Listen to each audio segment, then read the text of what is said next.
오늘 이 본문의 말씀을 가지고 저는 이런 제목으로 말씀을 전하려고 합니다. 상황 속에 있는 믿음이라는 제목으로 말씀을 전합니다. 상황 속에 있는 믿음으로 하나님 말씀을 전하도록 하겠습니다. 여기 이름모를 한 여인이 누워 있습니다. 아니 쓰러져 있습니다. 여러분 그렇다면 여러분은 이 상황 속에서 어떤 선택을 하실 것입니까? 어떤 선택이 올바른 선택이라고 생각하십니까? 재정적인 위기와 파산의 상황이 맞이하면 우리는 어떤 선택을 될 것입니다. 어떤 선택을 하는 것이 올바른 선택이라고 생각이 되시는지요? 또한 정신적 고통을 겪고 있는 상황을 맞이하면 우리는 어떤 선택을 하게 됩니다. 어떤 선택을 하는 것이 올바른 선택일까요? 오늘 사도행전에는 한 이야기가 등장이 됩니다. 그 이야기를 통해서 상황 속에 있는 각각의 선택들이 본문에 등장이 됩니다. 그리고 그 이야기 속으로 한번 들어가 보려고 합니다. 오늘 여기에 나와 있는 이 사람은 오늘 본문에 등장하는 헤롯 왕 아그리빠 왕입니다. 이 아그리빠 왕은 교회에 속한 사람들을 박해하려고 계획을 가지고 있고 그 계획을 실행했습니다. 그는 요한의 형제 야고보를 잡았습니다. 그리고 그를 칼로 쳐 죽였습니다. 그 야고보가 어떤 잘못을 하거나 범죄를 한 것이 아니고 오늘 성경에 쓴 것처럼 유대인들이 기뻐한다는 소식을 듣고 그는 그 일을 실행했습니다. 그리고 헤롯은 다시 한 명령합니다. 베드로를 잡아오라고. 그리고 베드로가 어떻게 하냐? 바로 옥에 갇히게 됩니다. 베드로는 옥에 갇혀서 이제 야고보가 그렇게 죽었던 것처럼 그렇게 죽음의 직면에 있는 신세가 되었습니다. 오늘 사도행전 12장의 말씀의 상황을 정리하면 이렇습니다. 헤롯은 야고보를 칼로 죽였다입니다. 그리고 헤롯은 베드로를 옥에 가두고 죽일 거다입니다. 이것이 오늘 상황입니다. 여러분 사도행전 12장이면 베드로가 오늘 옥에 갇혔어요. 그리고 죽음의 직전에 있습니다. 이건 무엇을 말할까요?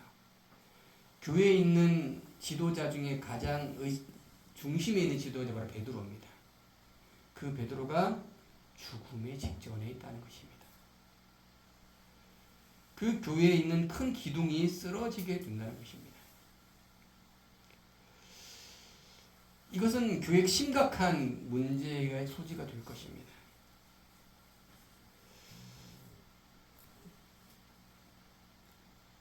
여러분 혹시 믿음이 상황 속에 드러난다는 소식 알고 있습니까? 믿음은 어떤 상황에 들어가면 그 믿음이 드러납니다. 어떤 상황 속에 있는지 그 상황 속에 있는 그 사람들의 믿음이 드러나게 되는 것입니다. 또한 믿음의 진가는 언제 나타나는지 아십니까? 믿음의 진가는 바로 고난을 만날 때 나타납니다. 고난을 만나면 그 믿음의 진가, 믿음의 진짜 모습이 드러납니다. 오늘 히브리서 12장 2절의 말씀을 같이 읽을까요? 시작. 믿음의 주요 또 온전케 하는 인 예수를 바라보자. 그는 그 앞에 있는 기쁨을 위하여 십자가를 참으사 부끄러움을 개의치 아니하시더니 하나님 보좌 우편에 앉으셨다라고 히브리서 12장을 얘기합니다. 예수님 십자가의 고통을 당하셨습니다. 그리고 그 십자가의 고통을 참으셨습니다. 그 고난을 위하여 초췌한 모습이었지만 보잘것없는 자신의 모습이었지만 예수님은 그것을 부끄러워하지 아니하셨다는 거예요. 그 고난으로 인하여 예수님은 요동하지 않았습니다. 그리고 예수님은 그 고난을 통해서 하나님 우편에 앉아 계시다고 히브리서 12장 2절 말씀을 하고 있습니다. 오늘 사도행전 12장에도 이런 엄청난 상황 속에 지금 사람들이 현재 들어가 있습니다. 그 이 상황 속을 다시 한번 또 들어가 보겠습니다. 자, 이 상황 속에는 첫 번째 인물이 누구냐? 바로 헤롯 왕입니다. 헤롯 왕. 헤롯 왕은 철저히 어떤 사람이냐? 유괴 사람이에요. 그는 자 3절의 말씀을 같이 볼까요? 같이 시작. 유대인들이 이 일을 기뻐하는 것을 보고라고 성경이 말합니다. 헤롯은 정말 철저히 정치가입니다. 유대인들이 누굽니까? 여기 유대인들은 바로 유대 지도자들이에요. 그들이 기뻐한다는 것은 뭐냐? 정치적인 생명이 연장된다는 겁니다. 그들을 기뻐하게 하기 위해서 어떻게 하느냐? 죄 없는 야고보를 죽이는 거예요. 죄 없는 베드로를 잡아 가두는 거예요. 그는 오로지 육의 이익만을 위해 살아가는 사람입니다. 그리고 이는 엄청난 고통을 만든 또한 장본인이 되겠습니다. 이 헤롯의 행위는 어떻게 되는지 압니까? 바로 23절 같이 시작. 헤롯이 이 영광을 하나님께 돌리지 아니하므로 주의 사자가 고치니 벌레에게 먹혀 죽는다라고 성경이 말합니다. 이 육의 사람의 마지막 재혼은 죽음을 맞이하는 거예요. 어떤 죽음? 비참한 죽음입니다. 21절 가면 하나님께서 헤롯에게 은혜를 주셨어요. 근데 그 헤롯이 어떤 은혜를 주냐? 연설의 은혜를 줍니다. 많은 사람들이 엄청난 은혜를 받았어요. 그리고 그 소리가 하나님의 소리로 그들은 이해합니다. 근데 그것을 하나님의 영광을 돌리지 아니하고 자신의 영광으로 돌려갑니다. 그것으로 인하여 헤롯은 죽음에 맞이하게 되는 것입니다. 이런 상황 속에 교회는 어떤 선택을 할까요? 여러분, 예루살렘 교회는 이 고난 속에서 어떻게 했을까요? 자, 5절의 말씀을 같이 볼까요? 시작. 교회는 그를 위하여 간절히 하나님께 기도하더라고 성경 말하고 있습니다. 뭐라고요? 교회는 그를 위해서 간절히 기도를 시작했다라고 말하고 있습니다. 그들의 기도의 내용이 뭐죠? 베드로가 안전하게 풀려나는 것이었습니다. 교회는 베드로를 위해 간절히 기도를 하고 있습니다. 여러분, 이런 어려운 상황 속에서 교회가 선택한 것은 뭐냐? 바로 기도하라는 사실입니다. 어려움과 고난이 오니 교회는 뭐 했어요? 기도했다는 것입니다. 우리 가운데 어려움과 고난이 오면 우리가 선택해야 할 것이 무엇입니까? 바로 기도하라는 사실입니다. 저와 여러분 이런 태도를 갖기를 축복합니다. 자, 오늘 본문의 말씀 보면 이 말씀을 조금 더 영어 성경으로 좀 보면서 한 번 더 보겠습니다. 왜냐? 더 상세한 내용이 이 본문 가운데 들어가 있습니다. 자, 볼까요? 자, 오늘 본문에 보면 이렇게 말합니다. 그들이 어떻게 기도하냐? To God by the church for him. 그들의 기도의 대상은 누구입니까? 바로 하나님에게 향하고 있어야 된다는 사실입니다. 여러분, 우리의 기도가 어디를 향해 됩니까? 하나님에게입니다. 이걸 잊어버리면 안 돼요. 그리고 교회가 함께 기도하고 있고요. 누구를 위해 기도하고 있습니까? 바로 보힘. 그 고난 중에 있고 죽음의 직면 앞에 있는 그 베드로를 위해서 교회가 함께 기도하고 있다는 것입니다. 이것이 무슨 기도냐? 바로 중보 기도입니다. 이것이 무슨 기도냐? 합심 기도입니다. 교회가 고난 가운데 있고 어려움 가운데 있고 환난 가운데 있는 그들을 위해서 함께 중보하며 함께 합심하여 기도하고 있습니다. 자, 여기 또 성경을 볼까요? 자, 여기 중요한 내용이 나옵니다. But prayers was fervently being made라고 해요. 여기 분홍색 박스가 was입니다. 이 was가 원문으로 말하면 임입니다. 임이. 이 임의는 존재하다, 뭐뭐 있다라는 뜻입니다.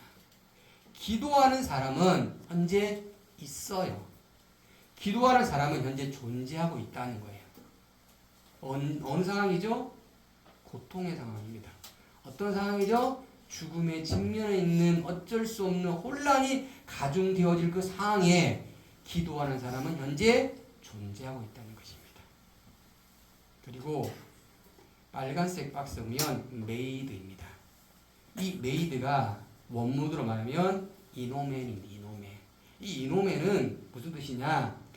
발생하다, 일어나다라는 뜻이 본문에 생깁니다. 오늘 본문에는 made가 발생하다, 일어나다는 뜻입니다. 기도하는 사람은 존재하고 있는데 언제 존재하고 있느냐? 그 기도가 발생되어질 때까지. 다시 설명드려요. 이 기도하는 사람은 존재하고 있어요. 어떻게 존재하고 있느냐? 그 기도가 발생되어질 때까지. 여기 뭐냐면 fervently가 뭐냐면 열정적으로요. 열렬하게 불타오르듯 이렇게 기도를 하고 있는 것이 오늘 교회가 기도하고 있는 모습인 거예요. 고난 가운데 있는데 열정적으로 그 기도가 응답이 되고 도달이 될 때까지 열렬하게 기도하고 있다는 거예요. 자, 그럼 여기서 우리는 한 가지를 생각해 봐야 됩니다. 베드로가 순교하는 것이 하나님의 뜻입니까? 베드로 순교하지 않는 것이 하나님의 뜻입니까? 그 두 가지가 다 하나님의 뜻이라는 사실입니다. 하나님은 베드로가 순교하는 것도 하나님의 뜻이고 베드로 순교하지 않는 것도 하나님의 뜻입니다. 그런데 교회는 그 베드로를 향해서 열렬히 그들의 기도가 응답이 될 때까지 끊임없이 기도하고 있다는 사실입니다. 그 기도가 하나님에게 도달이 될 때까지예요. 그들은 그렇게 기도를 하고 있는 것이 이 고난 중의 교회의 모습인 것입니다. 자, 그럼 세 번째로 베드로를 보겠습니다. 자, 베드로 6절 가면 이렇게 말합니다. 같이 읽어 시작. 헤롯이 잡아내려가는 그 전날 밤에 베드로가 두 군인 틈에 두 사슬에 매여 누워 자는데 라고 성경이 말합니다. 참 베드로가 참 천하태평인 것 같습니다. 이런 베드로가 어떤 심정일까요? 우리는 여기에 간과하지 말아야 될 것이 뭐냐면 베드로는 순교를 할 수 있다는 사실이에요. 이 사실 잊어버리면 안 돼요. 그럼 베드로는 지금 어떤 심리 상태이기에 이렇게 누워 자냐고요. 마음이 쫄리지 않을까요? 죽음 앞에 있으면? 근데 아무렇지도 않게 그냥 잠을 자고 있다고 성경이 말하고 있습니다. 어쩌면 베드로는 죽음을 그냥 회피할 수도 있을 것 같아요. 아니면 체념할 수도 있을 것 같습니다. 베드로는 과연 어떤 생각으로 이렇게 곤히 자고 있을까요? 여러분 어떤 생각 어떻게 됩니까? 아니 곤히 잘 수 있을까? 야곱 형제가 죽은 것을 보는데 이 헤롯이 어떤 사람인지 아는데 베드로가 여기서 그냥 콜콜콜 잠을 잔다는 거예요. 그러면 이 베드로가 왜 이렇게 자는지를 한번 좀 보겠습니다. 7절의 말씀을 같이 읽을까? 시작. 호련히 주의 사자가 나타나매 옥중에 광채가 빛나며 또 베드로의 옆구리를 쳐 깨워 이르되 급히 일어나라 하니 라고 성경이 말하고 있습니다. 성경에는 천사가 곤히 자는 베드로의 옆구리를 발라 쳤습니다. 그리고 어떻게 합니까? 급히 일어나라고 깨웁니다. 여러분 이렇게 곤히 자고 있는 이 베드로가 갖고 있는 지금의 믿음의 상태는 무엇이냐면 바로 순교를 받아들이는 마음이라는 거예요. 그가 할 수 있는 일은 없기에 그는 이 상황 속에서 그는 순교를 당당히 받아들이는 것입니다. 그래서 베드로는 그 감옥에서 천하태평으로 잠을 자고 있는 것입니다. 이 잠을 자고 있는 이 베드로에게 천사가 내려왔습니다. 제가 소리에 말씀드렸죠. 베드로가 순교하는 것도 하나님의 뜻이고 순교하지 않는 것도 하나님의 뜻이라고요. 그런데 지금 이 천사가 이 곤히 자고 있는 베드로에게 찾아왔다는 거예요. 천사가 베드로에게 찾아왔다고요. 조금 전에 다시 말씀드릴 건데 이 천사는 하나님 부리는 영이에요. 하나님의 손과 발이 되는 창조물이라는 거예요. 그러면 이 천사가 베드로에게 찾아왔다는 것은 무엇입니까? 교회가 열렬하게 기도하는 그 기도의 응답의 내용이 지금 이 옥중에 나타났다는 사실입니다. 그리고 그 베드로를 자는 베드로를 향해서 바로 쳐 깨우는 것입니다. 일어나! 일어나.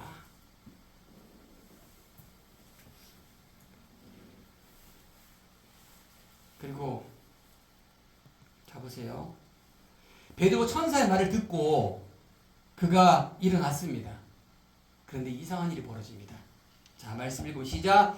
쇠사슬이 그의 손에서 벗어지더라. 성경 말합니다. 그의 손을 묶고 있는 쇠사슬이 있습니다. 근데 아무도 그 쇠사슬을 벗어내지 않았어요.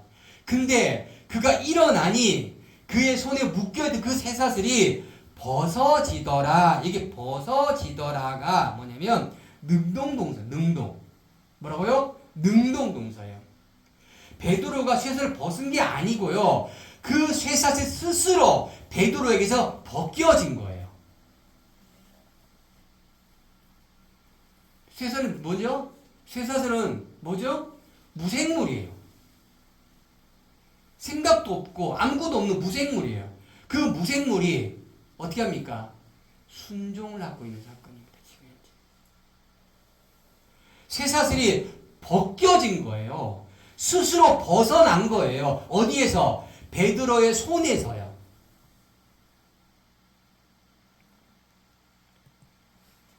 자, 천사는 베드로에게 두 가지를 명령합니다.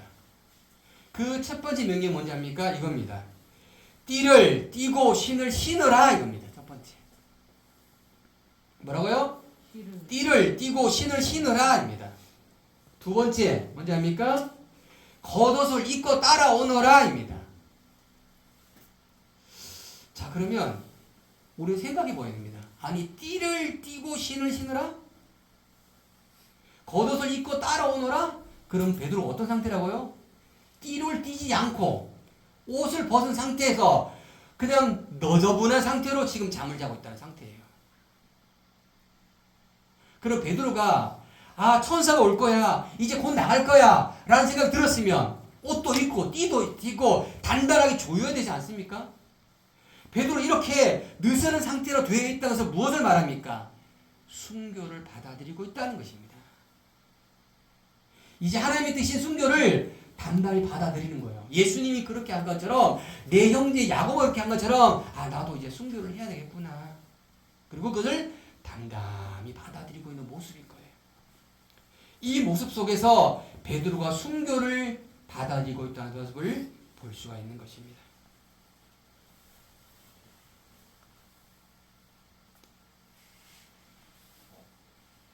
그러니 베드로는 자신의 옷을 풀어헤친 채로 그냥 그렇게 곤히 편히 힘을 쉬는 것입니다.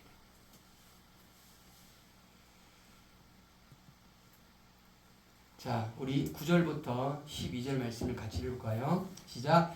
베드로가 나와서 따라갈 새에 천사가 하는 것이 생신 줄 알지 못하고 환상을 보는가 하니라. 이에 베드로가 정신이 들어 이르되 내가 이제야 참으로 주께서 주의 천사를 보내어 나를 헤롯에서 송가 유대 백성의 모든 기대에서 벗어나게 하신 줄 알겠노라 하여 깨닫고 마가라는 요한의 어머니 마리아의 집에 가니라고 성경에 말하고 있습니다. 그가 천사를 통해서 그가 밖으로 나와 보니 그때서 비로소 그는 깨닫게 되었다는 것입니다. 하나님의 계획이 변경되었던 것을 깨닫게 되었습니다. 하나님의 계획은요, 변경되었다니까요.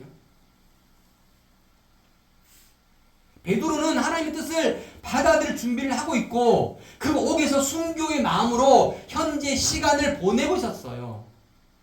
근데 하나님께서 누구를 보냈어요? 하나님 영의 천사를 보낸 거예요. 그리고 그 베드로를 깨워가지고 옥 밖으로 그를 아무런 제재도 없이 나오게 하신 거예요. 그러니 베드로가 뭡니까? 내가 깨달았다라고 합니다. 깨달았다. 근데 12절 가면 이렇게 말합니다. 내가 깨닫고 마가는 요한의 마리아의 집에 갔다는 거예요. 여러분, 베드로가 왜 깨달았을까요? 하나님의 천사가 어떻게 왔는지를 깨달은 거예요. 여러분, 기도는 하나님의 뜻을 변경할 수 있는 강력한 무기가 기도예요. 믿으십니까? 하나님의 뜻을 변경시키는 것이 뭐냐? 기도라고요, 기도. 하나님은 언제든지 당신의 뜻을 변경할 준비를 하고 계십니다. 하나님의 사랑이 하나님을 향해서 울부짖고 하나님의 뜻을 바꿔달라고 요청하면 하나님은 변경하신다고. 서두에 말씀드렸죠. 베드로가 순교하는 것도 하나님의 뜻이고 베드로 순교하지 않는 것도 하나님의 뜻이라고요. 하나님은 그 교회에 그들이 열렬히 기도하는 그들의 소리에 응답하셨어요. 그래서 하나님이 계획을 변경하신 거예요. 변경. 자, 보세요. 여기 깨닫고라고 말씀드릴 때 여기 깨닫고 한글 성경이 없는 영어 성경이 들어간 단어가 나옵니다. 이게 뭐냐? when. And when he realized this, 그는 깨달았을 때입니다. 깨달았을 때. 무엇을 깨달았느냐? 이제야 참으로 주께서 천사를 보내어 이겁니다. 왜 나에게 주의 천사가 보내어졌는지, 왜 내가 그들에서 풀려나서 다시 밖으로 나오게 되었는지를 깨달았을 그때예요. 그때 비로소 알게 되었다는 거예요. 무엇을? 하나님의 계획이 변경되었음을, 무엇을? 하나님 누구를 통해서 하나님 계획이 변경한 것을 깨달은 거예요. 그래서 그가 어디로 갔느냐? 마가의 집으로 간 거예요. 기도하는 그들이 그곳으로 간 거예요. 이것이 바로 여러분 기도의 힘이에요. 엄청난 기도의 힘인 거예요. 여러분, 한 가지 아셔야 될 것은 기도는 때를 쓰는 게 아닙니다. 기도는 때를 쓰는 게 아니에요. 기도는 이런 엄청난 강력한 힘을 가지고 있어요. 자신을 위해 기도하고 있는 그 사실을 베드로는 깨달았습니다. 그리고 그 기도하는 그곳을 가야겠다고 생각했습니다. 왜? 하나님의 변경된 계획을 그들 가운데 선언하고 알려주기 위해서 그들 가운데 가려고 그는 길을 나섰습니다. 그리고 마가의 집 앞에 그는 섰습니다.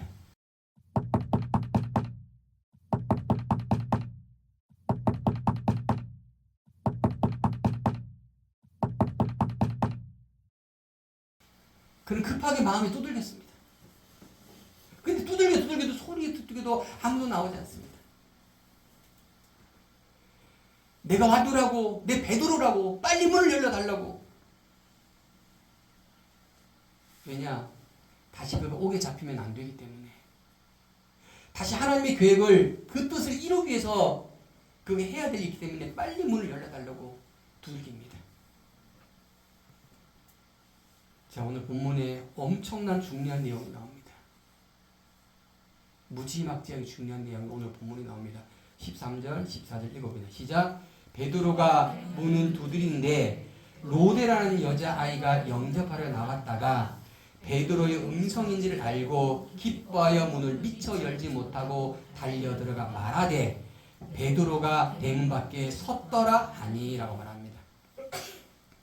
오늘 이 본문의 주인공이 누구냐면 바로 한 여자아이입니다. 잘 보십시오. 그리고 로데라는 이 아이입니다. 이 아이가 하는 일이 뭔지 압니까? 허드렛 일을 하는 일이다. 이 아이가 하는 일이 압니까?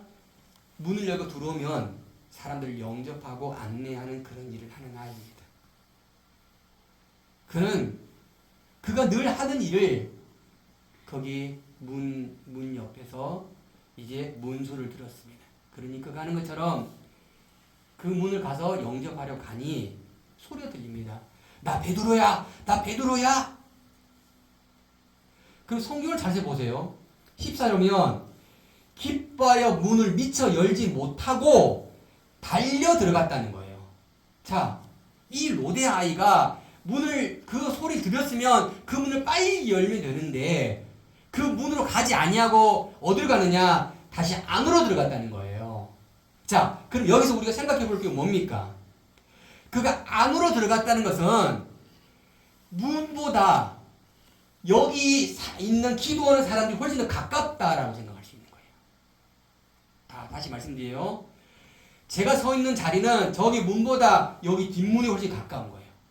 그것처럼 이 로데는 아이가 저기 두드리는 소리를 들었고 저기서 베드로의 소리를 들었어요. 근데 저기 가는 시간보다 여기 기도하는 사람들이 달려가는 게 훨씬 더 빠른 거예요.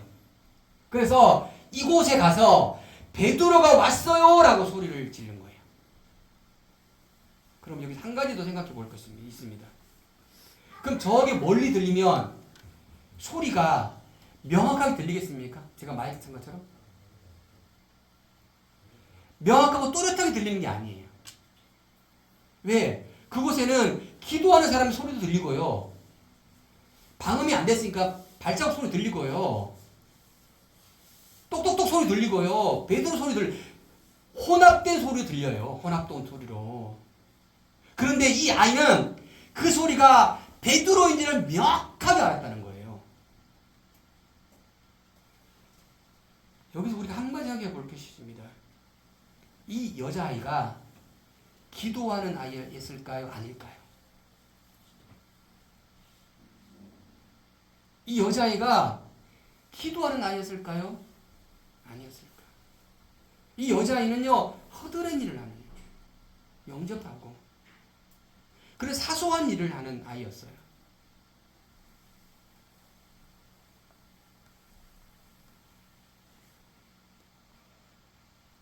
어느 쪽일까요? 성경은 이 여자아이가 기도하고 섬기는 아이라고 성경은 우리가 이야기를 하고 있습니다. 그 이유는 희미한 베드로의 소리를 하나님의 기도의 응답의 소리를 들었다는 사실입니다. 그들은 열렬히 기도했어요. 하나님께서 도달할 때까지 기도했어요. 이 아이는 그 도달한 것이 지금 저 희미하게 들리는 그 소리가 하나님의 도달한 음성인 것을, 하나님 역사인 것을 이 아이는 알았다 아닙니다. 그래서 문을 열기보다 이들에게 하나님의 역사가 일어났어요라는 것을 더 빨리 알려주고 싶었던 거예요. 할렐루야.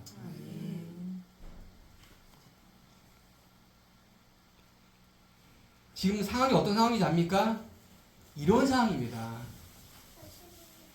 엄청난 중한 상황입니다. 이 엄청나고 이 중한 상황에 그 희미한 베드로의 소리를 듣고 이것이 하나님의 역사를 주셨다는 사실을 이 아이는 확신했다는 거예요. 확신. 이 이야기가 조금 뒤에 더 나올 것입니다.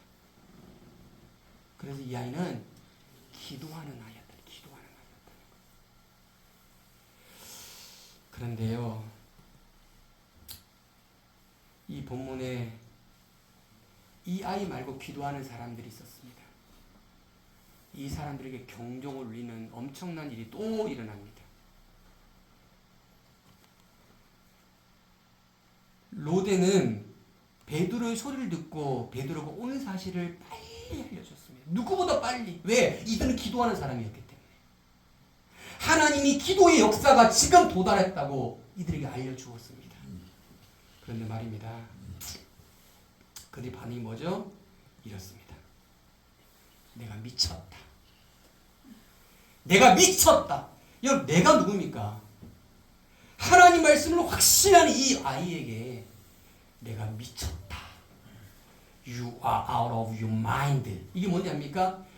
너의 정신이, 너의 마음이 빠져갔다는 거예요. 그러니까 네 마음은 무상태. 너는 아무 마음도 없는 그냥 정신이 골이 빠졌다라고 얘기하는 거예요. 골이 빠졌다. 누가 이런 얘기했죠? 기도하는 사람들이에요. 그곳에는 열심히 하나님께 기도하는 사람들이에요. 열렬하게 기도의 응답을 해달라고 기도하는 이들이 이 여인에게, 이 어린아이에게 했던 말이라고요. 내가 미쳤다. 근데 여기 한 사람이 아닙니다. 영어 성경은 그들에게 그들이에요. 그들. 한 사람이 여러 사람이 이 아이에게 손가락질하면서 내가 미쳤어 라고 그 아이에게 손가락질하며 이야기를 말했다는 거예요. 그들이 누구죠? 기도하는 사람. 하나님 앞에 기도하는 사람이 그렇게 말했다는 거예요. 아마도 이들은 어른일 가능성이 높습니다. 그렇죠? 그들은 아마도 이 허드해하는 이는 여자의 몫이야 라고 치부했던 사람일 것 같습니다. 기도하는 일은 어른의 우리 몫이야 이렇게 생각했던 것 같습니다. 그들은 믿음의 사람이 하는 말을 무시했어요. 그들은 믿음의 사람이 하는 소리를 멸시했어요. 그들은 믿음이 하는 사람의 소리를 비난했어요. 그런데 그들은 여전히 기도하고 있다는 것입니다. 이 얼마나 아이러니한 사건입니까? 이 모습 보면서 어떤 모습이 떠올리면 바리새인들의 모습이 떠올랐습니다. 바리새인이 기도하면서 하나님 저 뒤에 앉아있는데 세리처럼 그런 일이 일어나서 감사합니다. 대체 무엇을 감사하죠? 대체?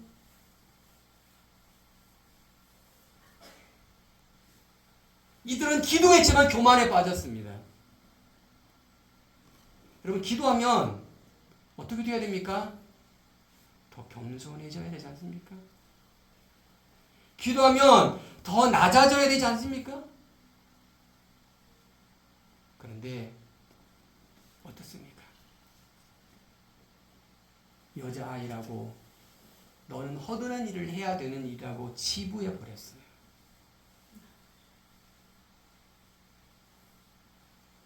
기도하는 사람은 세미한 음성을 더 들을 수 있어야 되는데 그렇게 했다는 것입니다. 열정적으로 누구를 위해서 무엇을 위해 기도했나고요? 무엇 때문에 그 기도하고 있냐고 지금. 무엇 때문에?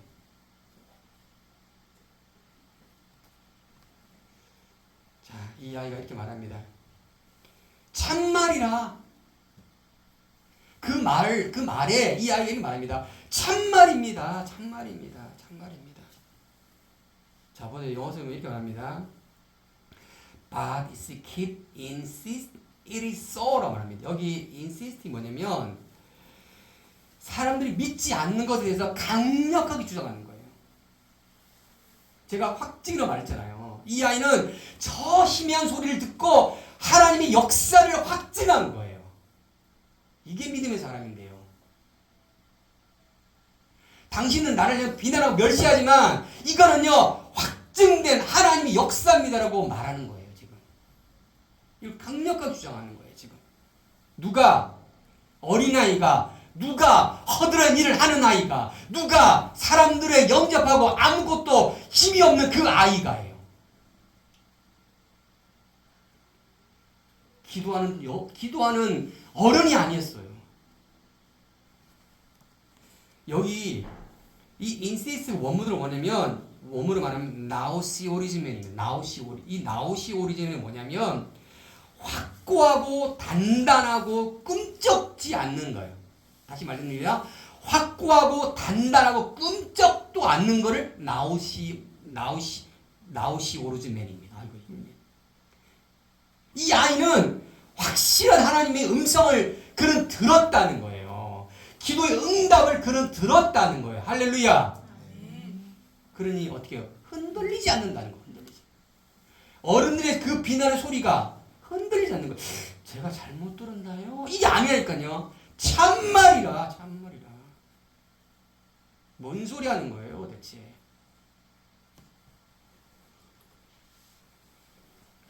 여러분 우리는 나이가 많다는 그 이유로 이 로대를 무시했습니다. 우리는 믿음 생활 더 했다는 그 이유로 이 로대를 무시했어요. 우리는 성경을 더 안다는 그 이유로 이 로대를 무시한 거예요. 이게 얼마나 잘못된 신앙의 모습입니까? 많은 시간 믿음을 생활했다면 더 겸손. 할렐루야. 말씀을 더 알았다면 더 겸손. 근데 오히려 이들은 더 뻣뻣.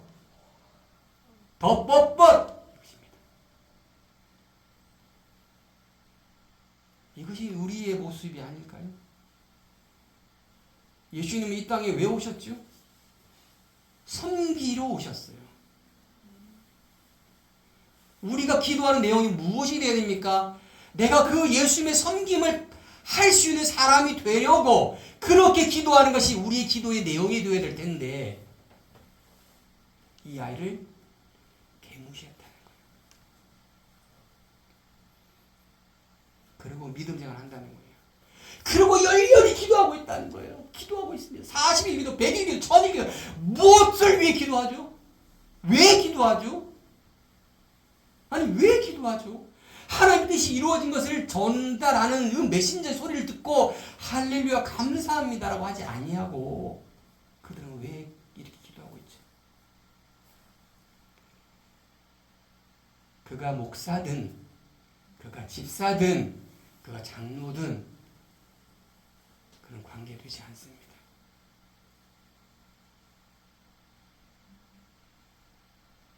성숙되려면 그 작은 소리에 하나님의 음성이 무엇인지를 분별할 수 있는 그런 믿음의 사람이 되어야 되는 것입니다.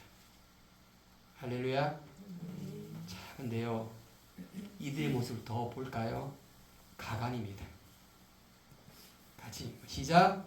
그러면 그의 천사라. 여러분 이게 감흥이 안 오시죠? 잘 보세요. It is his angel. 여러분 천사가 제가 서두에 뭐라 했죠? 천사는 하나님이 부리는 영이에요. 다시 말씀드려요. 천사는 하나님 부리는 영이가 하나님 만드신 창조물이란 말이에요. 여기서 그들이 뭐랍니까? 그의 천사다. 베드로의 천사가 어디 있습니까? 없어요. 베드로의 천사는 존재하지 않습니다.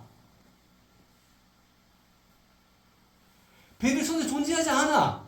근데 그들이 뭐랍니까? 그의 천사다. 천사다. 아마 네가 헛것을 본 거야.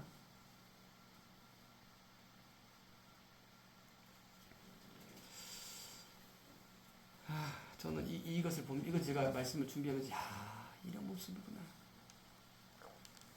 2024년도에 이런 모습이 있지 않았으면 좋겠는데 여전히 이런 모습들이 있는 걸 봅니다. 우리의 모습 속에 이런 모습이 없었으면 좋겠다라는 생각을 했습니다. 실컷 기도해놓고 그 기도에 대한 믿음을 가지고 있지 않는 모습. 근데 하나님이 신기하게 그 기도를 들어주셨다는 사실. 우리 열정적으로 기도했는데 그들이 어떤 마음인지 하나님은 아셨지만 하나님의 계획을 변경하신 그 큰 사랑의 하나님을 여러분 아시나요? 지금? 기도가 대단한 기도였습니까? 대단한 모습의 기도였습니까? 아무것도 아니잖아요, 따지면. 이들의 심리가 지금 이 본문 가운데 나타나고 있는 거예요, 지금 제가.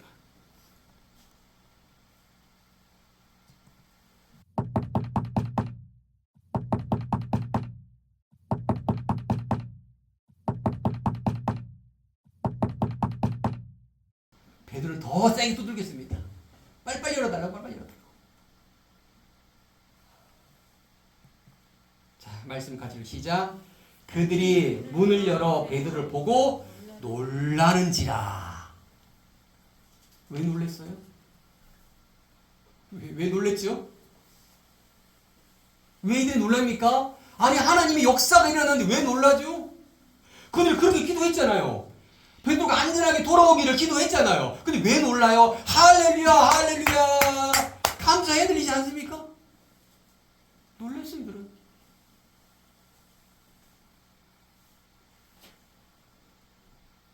우리는 이 시점에서 질문을 해봐야 됩니다. 그들이 놀라는 이유가 뭘까? 기도의 응답이 되어서 놀랐을까요? 아니면 자신이 잘못된 믿음을 가지고 있다는 것이 드러나서 놀랐을까요? 무엇 때문에? 이것이 바로 오늘 믿음의 사람이 민낯이 드러나는 것입니다. 민낯이 드러나는 본문입니다. 그들이 놀랐다, 놀랐다. 그들이 감사했다 그러면 이 말이 되는 거예요, 지금. 그들이 놀랐다는 놀랐다. 여러분, 우리의 믿음이 어떠해야 되는지를 이 본문을 통해서 우리는 알아야 되는 거예요. 기도하면서 의심하는 거예요. 그건 기도 아니란 거니까요. 기도하면 응답될 줄 믿고, 할렐루야. 네. 근데 의심하잖아요. 안 되면 어떻게 하지? 이게 믿음의 사람이 민낯이라고요. 민낯. 그러니까 우리의 믿음이 그 믿음이라고, 지금 그 믿음. 그러면서 자기가 대단한 믿음이라고 생각하는 거예요, 지금.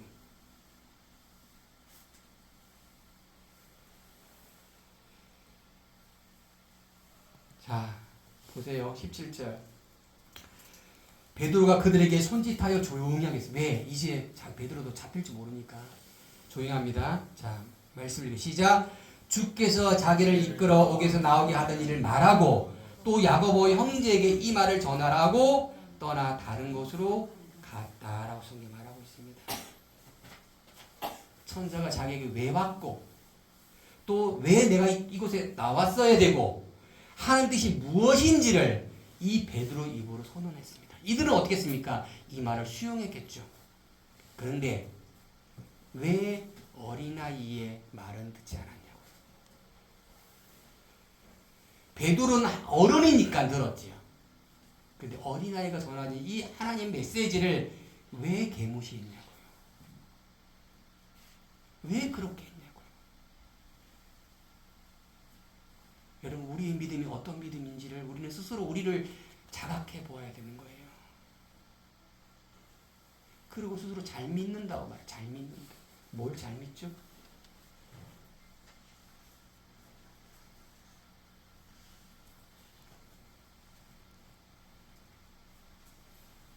그리고 너희들이 한 기도가 이렇게 된 사실을 그들 가운데 알려주었습니다. 자, 이게 들으면 얼굴이 뜨거워질 것 같아요. 마음이 찔렸으면 참 좋지 않았을까.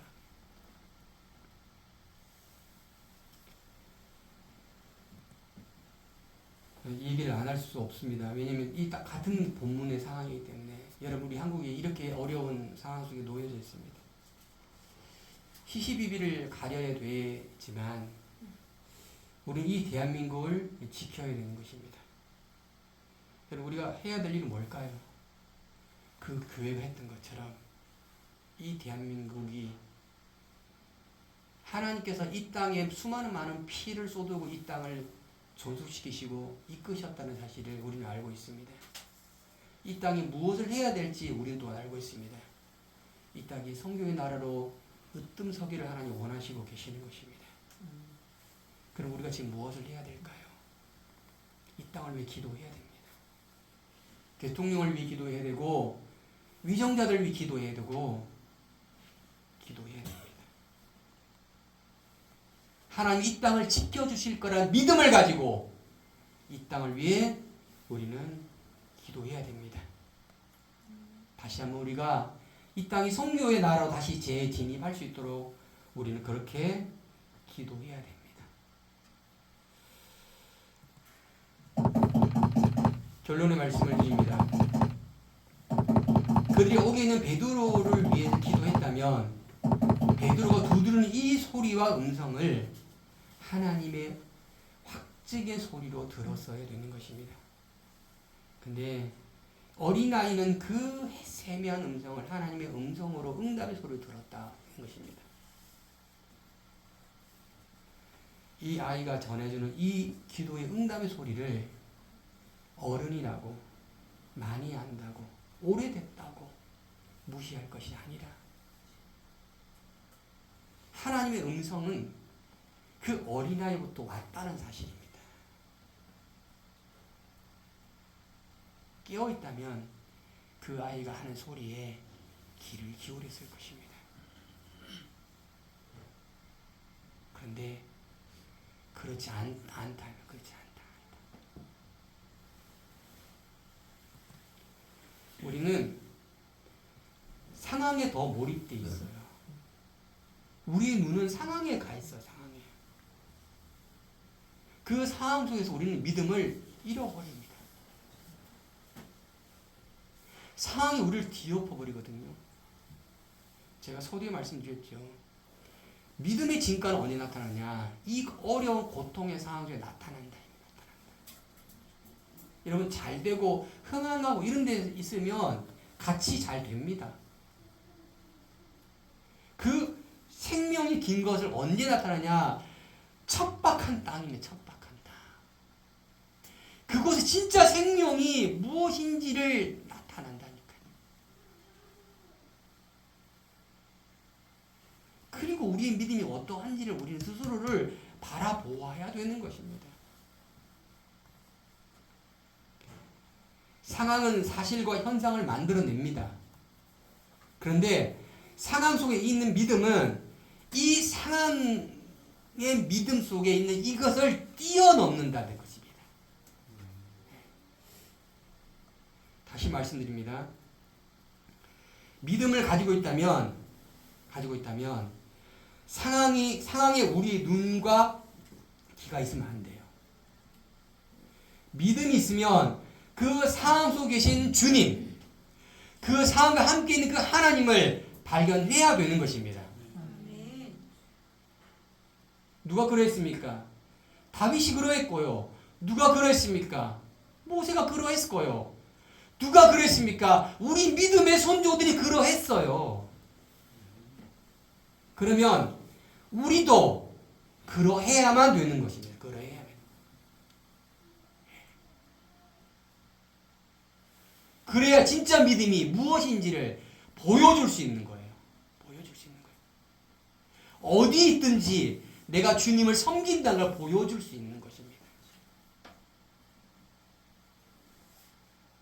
곡해하지 말고 얘기 들어보세요. 여러분 많은 성도가 있으면요 힘이 나요. 어떤 목사들도 힘이 납니다. 나지 말아 납니다. 근데 몇 사람 있으면 힘이 안 납니다. 이건 아니라는 거예요. 이건 상황을 보는 거예요. 똑같이 하나님 말씀을 대원하는 겁니다. 할렐루야. 큰 교회는 하나님이 자꾸 오해하지 마세요. 제가 왜 그래? 이 믿음을 똑바로 갖자는 거예요. 지금 제가 말하고 싶은 거. 이것을 똑바로 안 가지니까 그냥 껍데기를 향해 추앙하고 나가는 거예요. 지금 제가 이런 얘기 계속하는 것 같은데 성경이 계속 그걸 얘기하고 있는 거예요. 상황을 바라보고 현실을 바라보고 있는 거예요. 그것만 바라보고 진짜 믿음인 것처럼 생각하고 있다는 거예요. 지금 그것이 아닌 것을 성경 계속 말하고 있는데 그런 믿음이 돼요. 진짜 믿음. 지난주도 말했잖아요. 그런 믿음이 돼야 되는 거예요. 그런 믿음이 안 되면 모르겠다. 내가 너 누군지 모르겠다. 이렇게 되는 거예요. 열심히 하지만 엄청나게 두려운 말입니다. 이 말이. 그래서 우리를 자세히 잘 보시고 진짜 믿음을 가지고 있고 상황 속에 있는 믿음을 잘 꽃피우기를 예수님 축복합니다. 아멘. 축복합니다. 아멘. 기도하겠습니다.